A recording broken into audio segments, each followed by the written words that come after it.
Oh, hey, hi everyone. Thanks for joining us for another Sunday supper. Today we're going to be cooking trout, but this sort of lesson can apply to any sort of skin-on fish. So let's start it off. Things we have, I have some potatoes, onion and garlic, the massacre of trout that we prepped up before, shiitakes with the stems on, cremini with the stems on still, and then a bunch of tiny little things with spoons. It's okay if you don't have all of these things. We'll get to that point when we get to that point. But soy sauce, fish sauce, miso, and rice wine vinegar. Sounds like we might be doing something slightly Asian inspired. Grabbed a few ramps this morning, and then scallion, asparagus. Here. Okay, so first off, with our potatoes, I have 8 potatoes. They're teeny tiny little potatoes. So if you have bigger potatoes, maybe cut them down a little bit. But we're going to blanch them off. So cold water,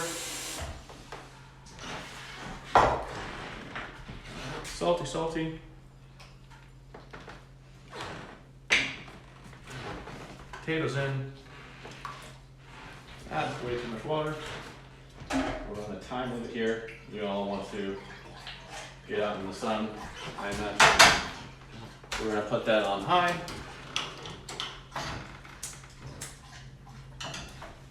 And let those go.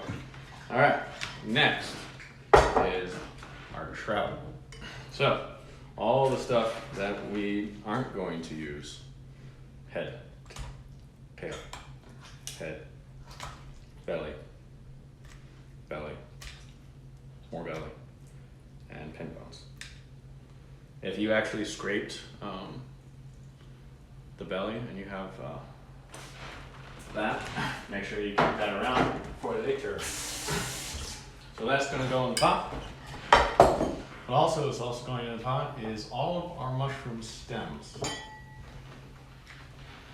We're not going to be using this many mushrooms, but since we're going to be making stock, we might as well make it taste as flavorful as possible. So, oops. Put those shiitakes back in there.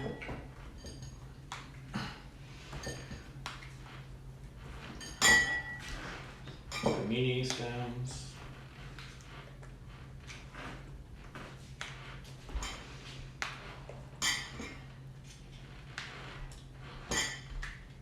Okay, now that the cremini's back in there. Then we're going to put some water in there.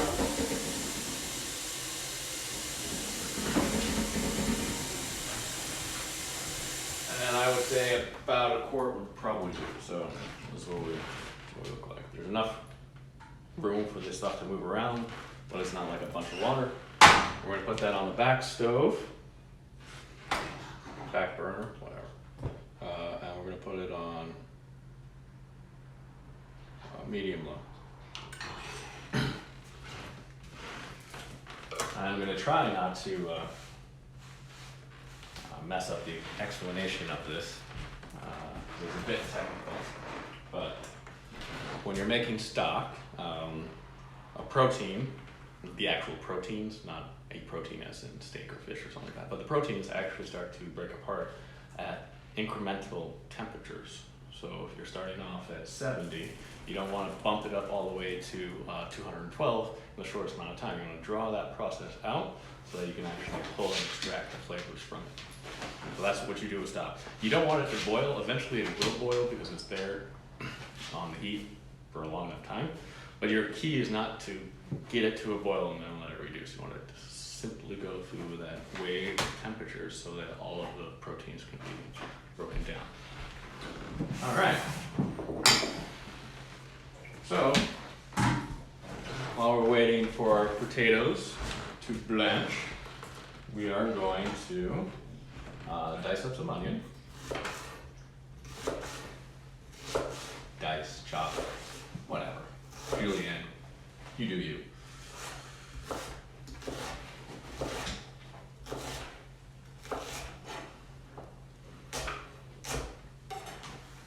That's a lot of onion. That was half an onion. I would do a quarter of that, or quarter onion, rather. Then crush up some garlic. I'm doing 2 cloves for this one portion, so depending on your taste for garlic, you can bump it up or stay.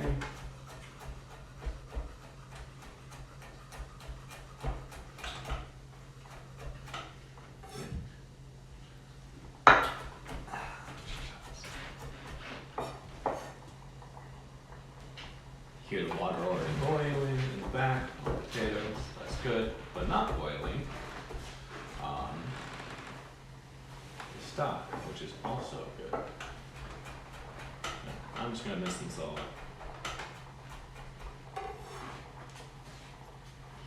And I'm gonna set it aside.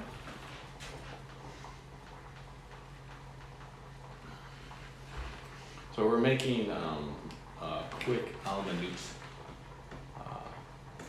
potato confit. So whenever I do this, I always try to have equal parts onion, and I do garlic, so they're not overpowering anything. So that looks about equal to me. Maybe a little bit more. Who knows? We'll find out. It's not an exact science.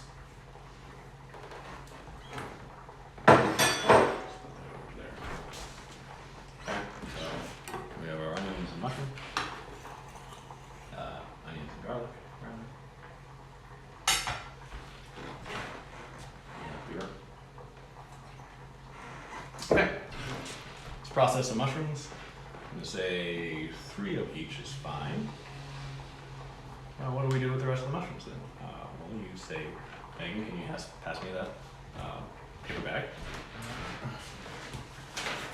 Thanks. I'm going to take the rest of your mushrooms and put them in the paper bag.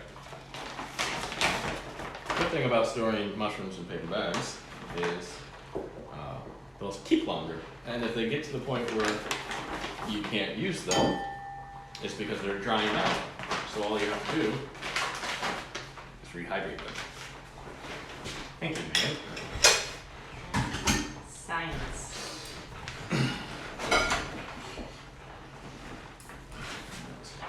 No way that these are even close to being done, but I like to poke things with tweezers.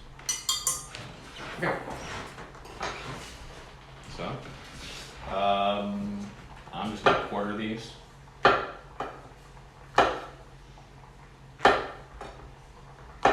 You can keep them whole, you can slice them, it's all up to you.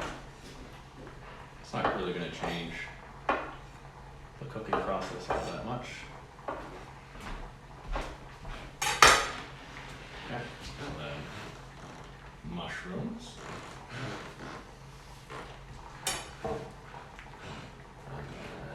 And, we have time, so let's just choppy, all the choppy.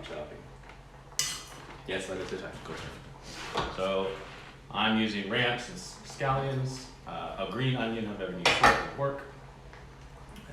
Let's see how I'm gonna do this. Yeah, I'll just roll them up. Take out because the last of the ramps.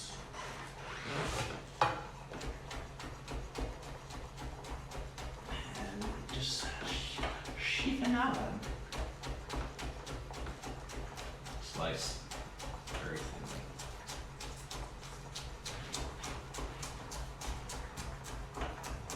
There we go. I'm actually going to keep the stems. And I'm going to move it over here next to the garlic and the onion. Because ramps are pretty much the baby of both wild form. I'm going to put those in there. And I didn't use these, so into the stock. Stock is great for that. It's like the natural culinary dumpster. Except it turns out delicious food. So our stock is going. Potatoes are still going. Mine are almost there.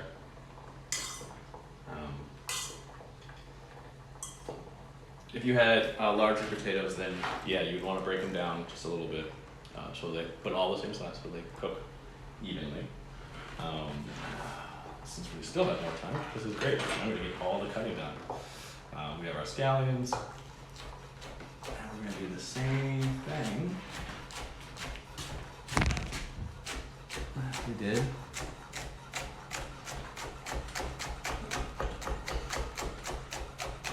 I used 3 scallions, but I only went about halfway. I'm gonna save 2 for dinner on another one, and then I'm gonna throw the other ones in the stock.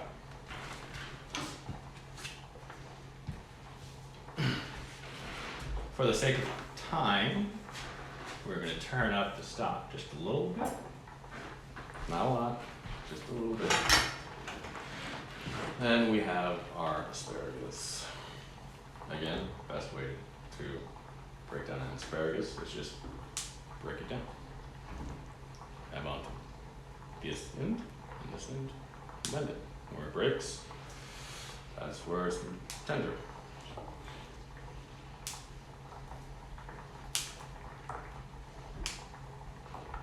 And you know what?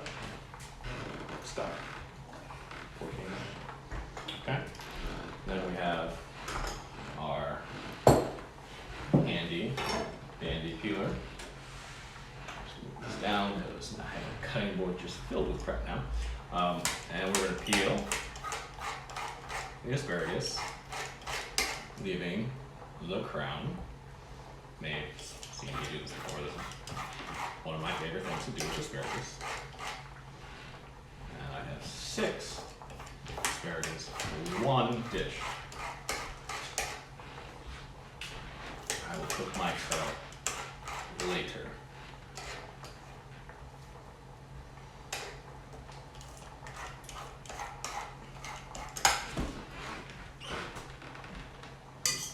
Potatoes are done. Okay, let's finish this up real quick.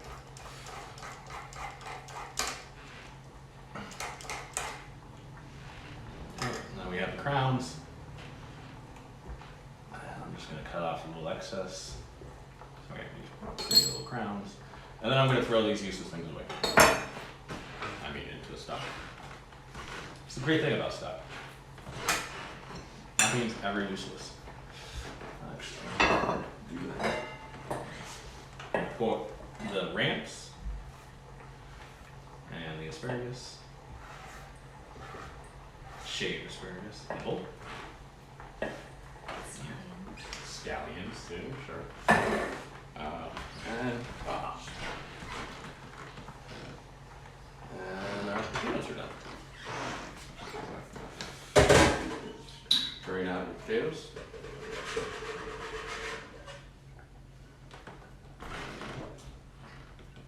And we can actually start cooking some stuff. I can't believe I'm using tweezers. It is a brave new world. You can strain yours out. This will probably be a little bit difficult. This next part will be a tiny bit difficult for people that don't have extreme heat pain tolerance.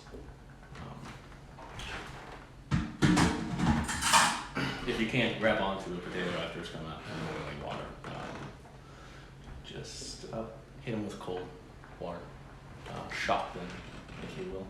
And we're just going to cut this in half, each one.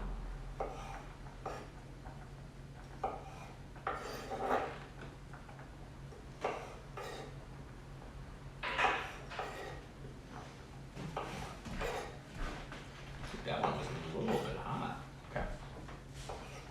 All right. All the mise en place is done. We're waiting for our stock to reduce down. We're going to let this go until the absolute end. Ideally, you would want to start a stock 2 days before or 3 days before. I just wanted to prove the point that you can make a stock in about 30 minutes. So if you're doing this, you don't have to start the stock right now. I just wanted to show you guys how to do it. Make stocks in advance helps. But it is possible to do in 30 minutes. Okay, so I always forget that this side of the oven is inverted. Next up, we are going to move to the stove.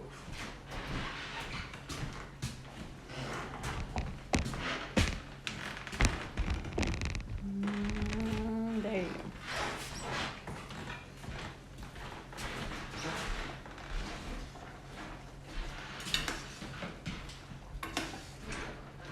Stock in the back.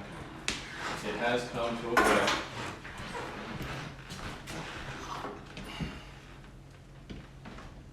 So I'm just going to reduce it down a little bit more. Luckily, fish is it tracks a lot of flavors very quickly. But okay, so oil. Until you have a nice layer on the bottom. Butter.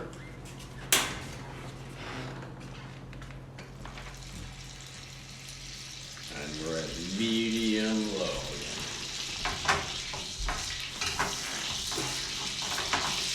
Funny, if I were in a restaurant, I'd be cooking everything at medium high, but we're at super high. We're in a house, it's over here. Okay, so onion, garlic, ramp bottoms. And you'll notice that there's enough oil and butter that you're almost frying them, because this is the a la minute conti. And what's a la minute mean? Like a literal translation? to order. Yeah, to order. I don't speak French.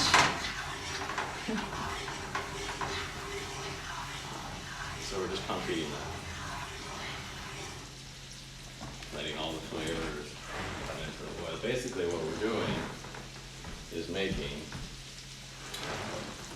garlic, onion, butter, oil, fly. Which is how our line cooks say all in good. If they're in a good mood.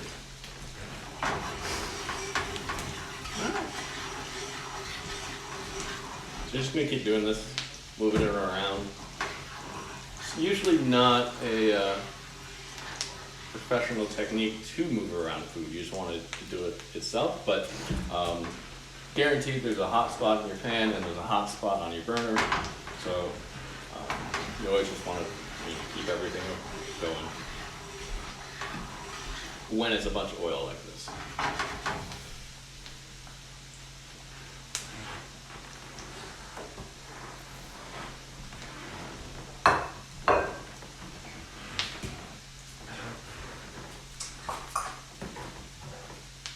Let's see how this stock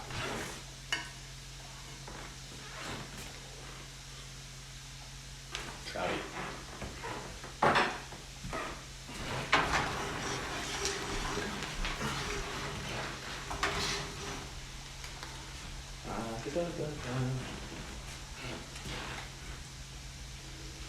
Garlic's starting to get a little bit golden brown. You can see the butter solids on the side of the pan starting to turn brown as well. We're in a good spot.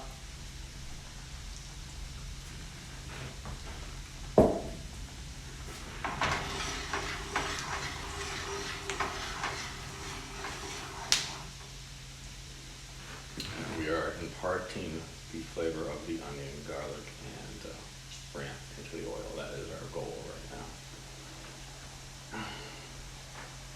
Basically, if the French had invented hash, that's what we're doing.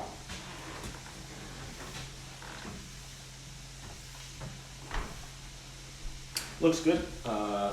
for now, because we are going to take out everything we just cooked with a slide spoon.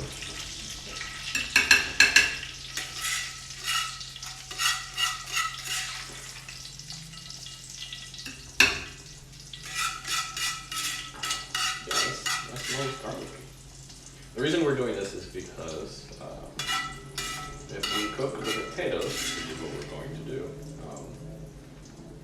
in with this, all these beautiful golden brown chingaderas would turn black.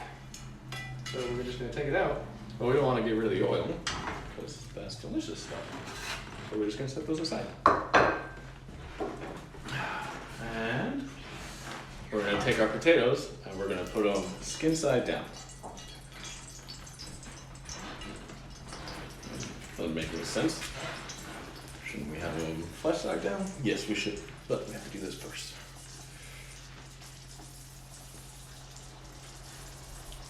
Typically, I would be doing this on a cutting board, the seasoning part, but we're all right here, so we're going to work on the fly.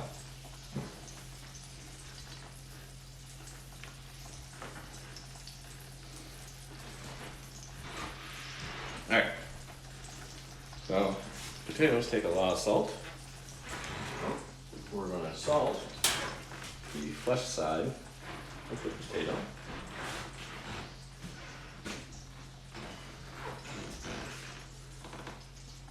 And then we're going to put them on the heat and grab whatever you feel like using, and then flip them over to the flesh side.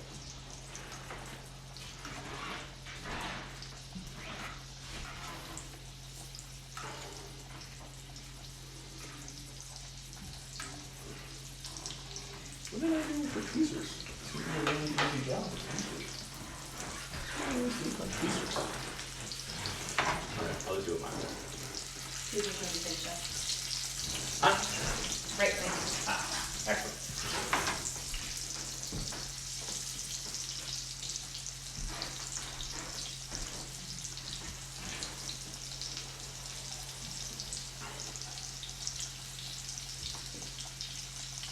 Okay. So all of our potatoes are flipped over. I would say at least half of the potato is covered in oil. And we're on the same heat, that being medium low. And of course we're going to salt the other side. You can do it lightly on that side. The reason you're doing it heavily on the flesh side is for the same reason that we always salt things that we cook the side on, is because that gives it a nice golden brown so it'll actually start to cure it. And bring out all the moisture.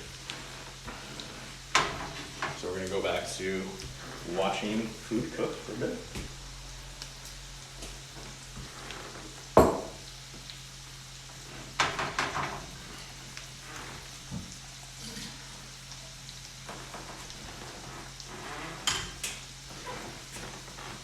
very trouty in here.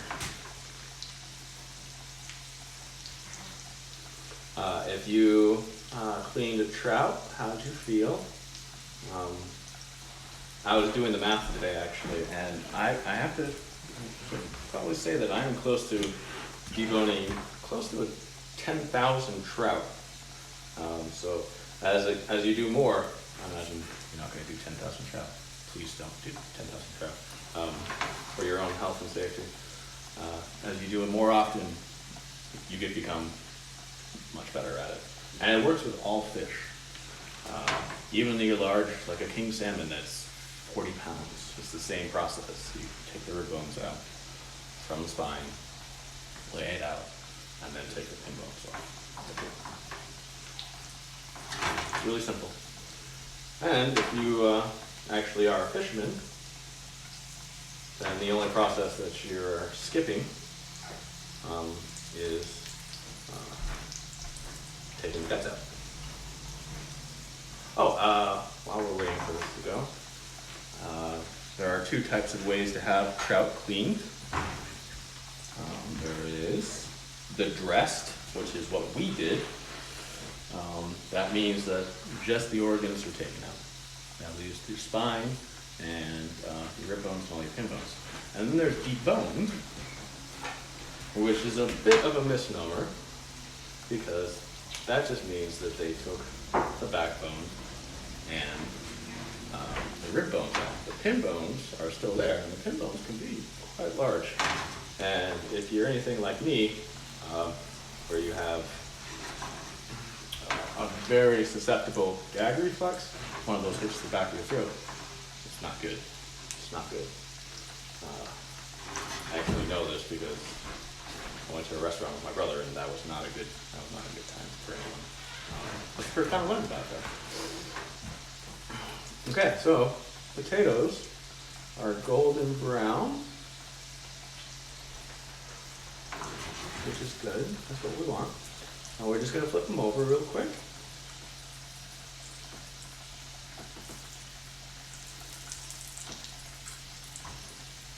Looks great.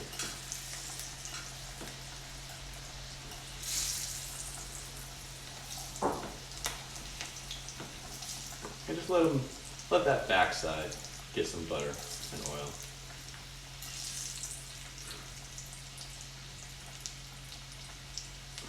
Well, our stock's still going. We're just going to let this go for a little bit longer until we move into the next process. But let's go back to trout. The way we clean the trout to fillet it is the way that most restaurants do it when they're not serving it whole. And the reason is you'll see, it literally takes 2 minutes to cook. Maybe even less, maybe 90 seconds. And it's always consistent, it has that crispy skin, and it looks real nice, blah, blah, blah, blah, blah. But if you don't want to debone a whole trout, you want to get it dressed if you're cooking it whole. And the reason for this is you might think that you want a deboned trout when you're cooking it whole, but you don't, because the backbone and the rib bones are actually connected to the pin bones. What's that mean? That means that I will swear a tiny bit, if you half-ass cleaning the trout when you're serving it in a fillet style, then you'll get bones. But if you don't do anything to the trout, they're all connected, so you can kind of scrape everything else and nothing actually gets in your mouth. But our oil went through 2 cooking phases, so it's a little brown. So I just siphon all of it out, and we have our pan back again. So right here we have our cooked onion, garlic, and ram, and then our potato. They're all ready to go, and that's good.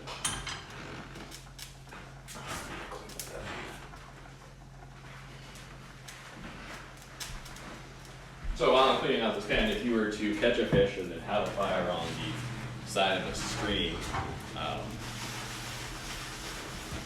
then you don't want to debone the whole thing. You just wrap it in something and put it on the fire, and then eat it. So next we have our mushrooms. So same kind of idea. As we've done before, I'm even going to add some of this oil. What happened, by the way, if your oil's a little brown like mine, or black, is the sediment from your garlic and your onion actually started, the stuff we couldn't scrape out just because it's way too small, started to blacken and burn. But if you just strain out that stuff, the oil's still pretty good. And it still has all that flavor, so.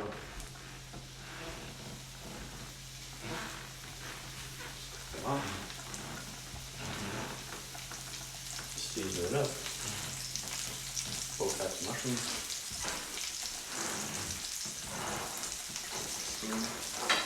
Taste our stock.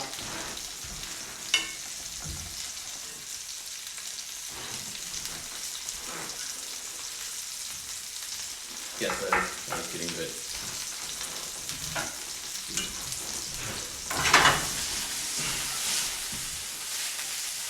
Okay, so we're just gonna let that go. And we are about at like the climax of making the meal. Notice we haven't done anything with trout. So while this is going, I'm gonna have my wife actually go towards the cutting board real quick just so I can show you guys this.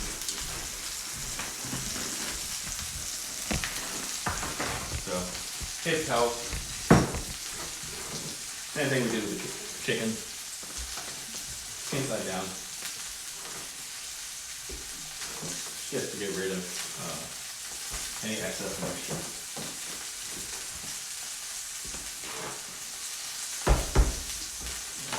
And then quite literally just pat it down.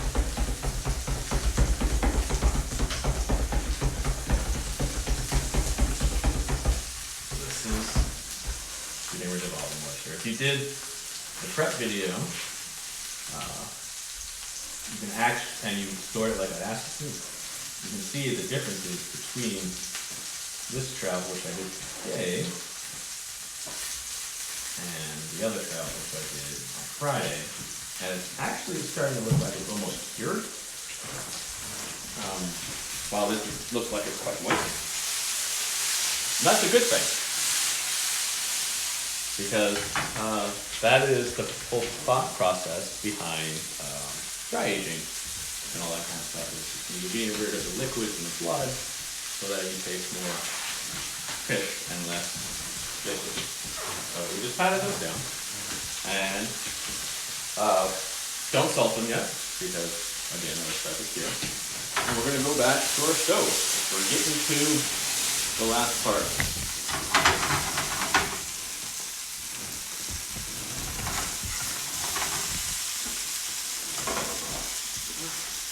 Taste the mushroom. I love mushrooms. Yeah. Delicious. Alright. So, all the things that we just cooked, mushrooms are done for me. We're going to put it right back in.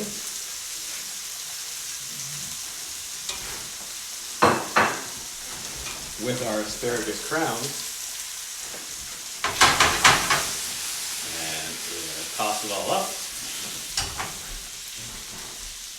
Season it ever so lightly. Just like those berries. And we're going to take it out.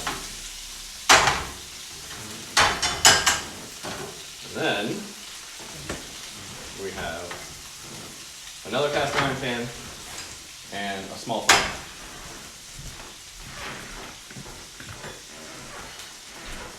Same pot that I used to the potatoes.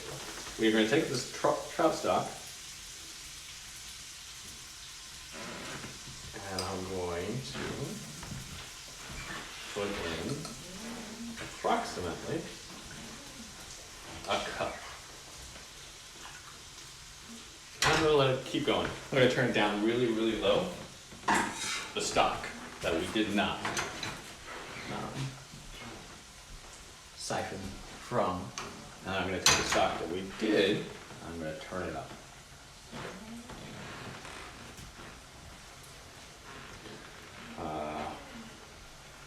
See if we can make this easier for you guys. Okay. So, stock is going hot, and then our front pan is going hot, and then our stock was still going, as it had not been strained out like I just did in the smaller pot, is on the lowest setting that you can get. Our trout is all patted dry, and our dog is unhappy about being tied up. We'll get over it. Okay. So, all those beautiful things that we cut up earlier, I'm actually going to throw a few ramps, a few scallions into this, just to put up a little bit more flavor. If you accidentally put some asparagus in it, the whole thing's ruined. No, it's not, it's fine.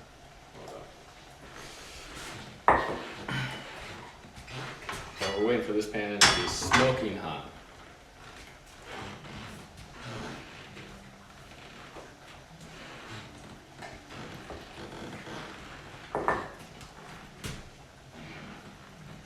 reducing, that's being stocky. Seems right. Okay.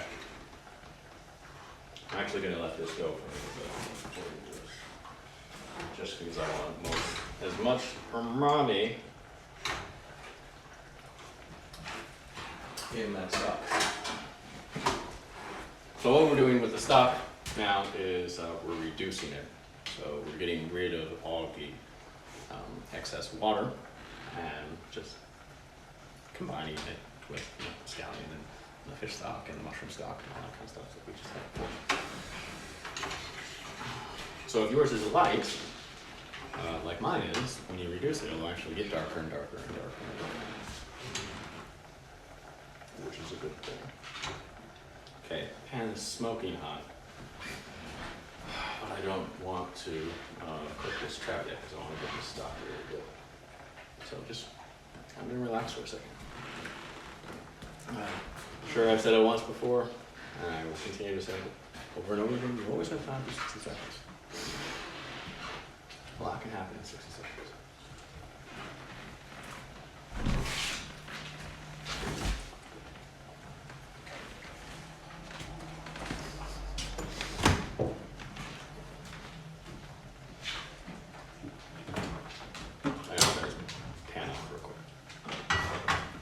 Not that a pan can get so hot that you can't. Yes, it can. That's completely making that up. Yes, it can. It can actually light on fire. It's fun to watch.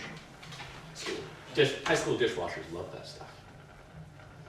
But as people in apartments and homeowners like yourselves, you probably don't want your kitchen to light on fire. Well, turn it off. And as a liquid starts to whoa, I just had a total blurring for reduce. There we go. As the liquid starts to reduce, the bubbles start to get higher and higher and higher and higher.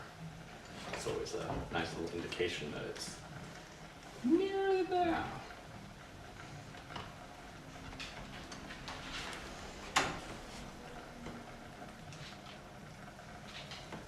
Okay, this looks actually pretty good. So let's start this pan up again. Give it a little second to get going. I have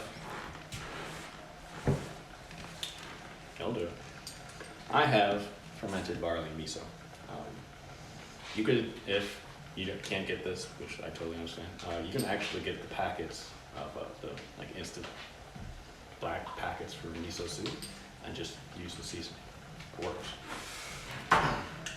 When I was in New York City and I didn't have time to make stock because I was too busy making stock all the time at work, I would, whenever I would want to make myself some ramen, I would buy the cheap little 90 or 33-cent things and then use the bouillon and the seasoning to make ramen. It's a good idea. Don't do it at a restaurant though. Their minds. Okay, so miso in there, a little bit of butter. Realize I was stirring that with the world's teeniest spoon. And then we're going to take it off the heat, let that butter melt.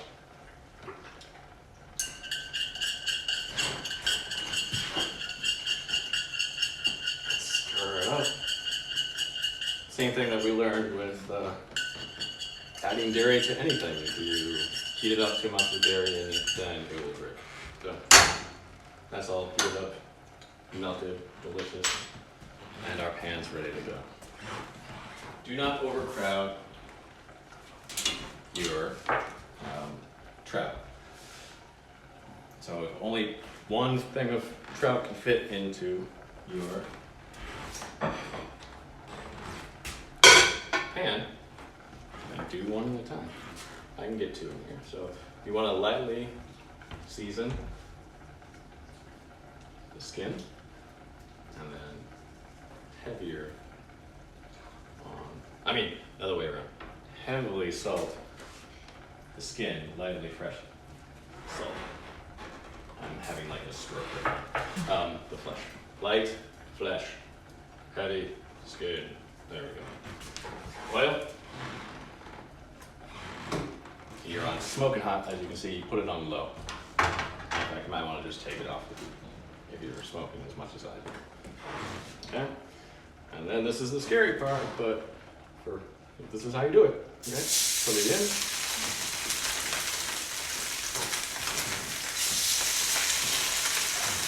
There's no way to stop it from doing that. Butter will decrease the temperature and make it taste delicious. This is on medium low, and we're literally going to take that same pan that we cooked everything in and put it on top.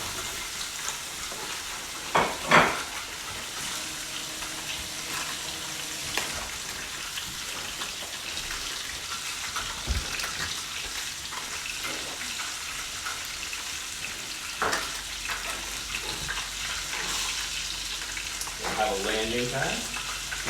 Take this out on a plate. This plate that had my onions and potatoes before, and throw it next to it. And the reason that you are pressing it down is because for the skin to get crispy and cook all at the same time. Same way that we cook chicken. Very good test is if it's thick, then we'll need more time. Perfect. Good. I don't think we do. Alright, so cooking on the skin side only.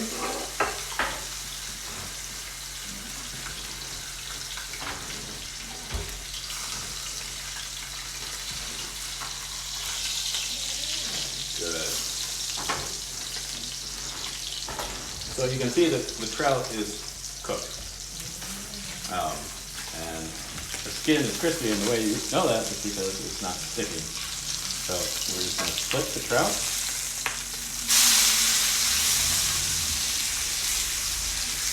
Nice golden brown. Nice crispy. Now we're going to turn it off. Let that sit for literally 10 seconds.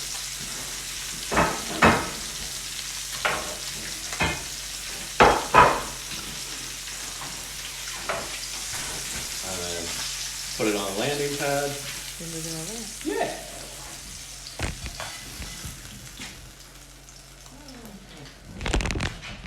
All right. And then flash your potatoes and asparagus, mushrooms real quick. Flashing just means you put it on high heat and you're warming them up. All right, fun parts, plating. So, salmon belly. Dicing it up very small. This is raw. If you guys have, I just said salmon. It's in the same family. If you guys have an aversion to eating raw fish, skip this part. I do not. And then we have our soy. We're going to do 1, 2. I imagine you guys don't have Debbie's top spoons, but it's a 1 to 1/4 soy and fish sauce, so tiny bit, and then the same part of rice wine vinegar. And we're going to mix this up.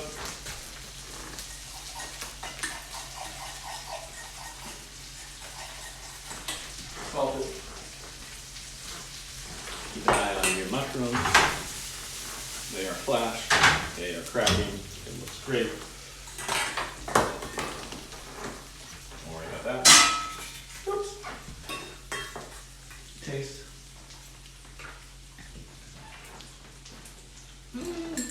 Almost there. A little bit more vinegar. Tiny bit. More of that.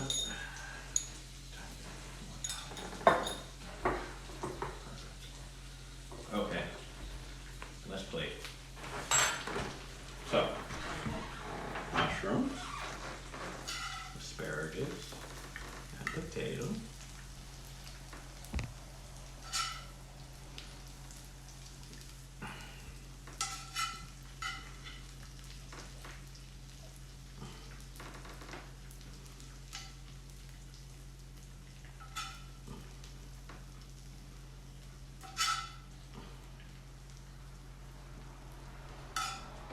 And the idea behind this dish is except for the fish sauce. I've made this without fish sauce and soy sauce, but it's essentially you are making the Catskills version of Japanese dish, which is quite lovely. So we got our mushrooms and our onions and asparagus right there, and I'm gonna plate it like this. Just lay that across, and lay that across, and then we have our salad. That's raw fish, asparagus,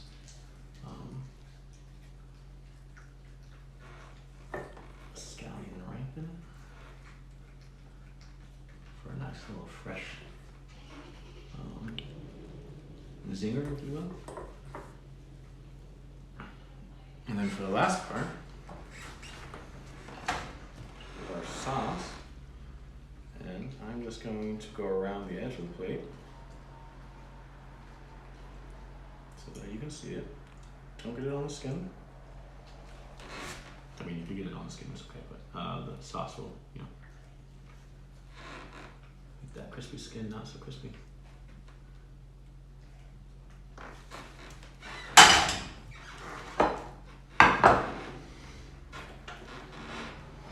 Trout.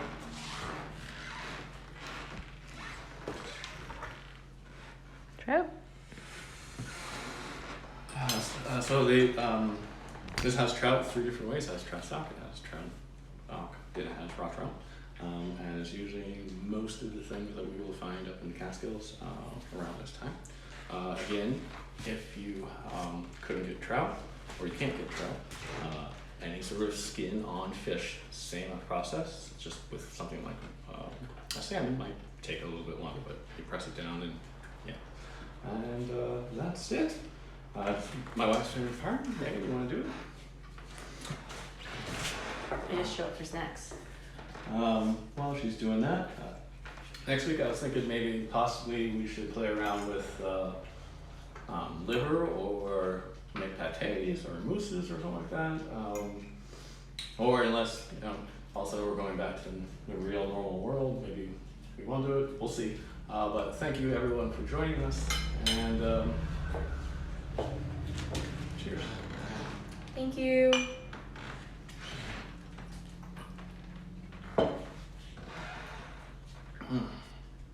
Taste that, it's out.